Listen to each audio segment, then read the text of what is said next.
The recording process for this album has gone pretty smooth so far. It kind of reminds me of more of an early Clutch style recording process where we just went in and played our songs and recorded them. When we first showed up, we just set up all of our gear in the studio as if it was a live show. We got just basic tracks for everything, including the vocals. This record, I think, is going to be probably the most live sounding record we've done in a long time. The thing that was most impressive was how quickly things came together once we got here. We played all together in the room, knowing that that the performances that we were playing were going to end up as the final recording, I think was very, very important in the process. It wasn't as if Tim and Dan were playing along with the idea that we would just go back and replace those parts anyway. It was a performance. The 3 or 4 of us, if Neil was playing guitar on that particular song, we got together and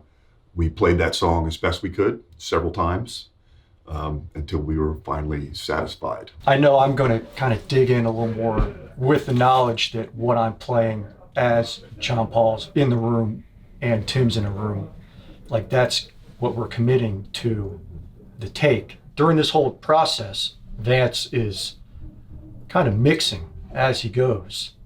And so you really get a good idea of how the song is going tonally. So right away you kind of get a sense as to what the song is going to sound like in the end. So that is very inspiring, and that you kind of know what identity that song is going to take on almost immediately. It's easier to do that than to have John Paul lay down a drum track and then me put on headphones, listen to that in another room, and try to play along.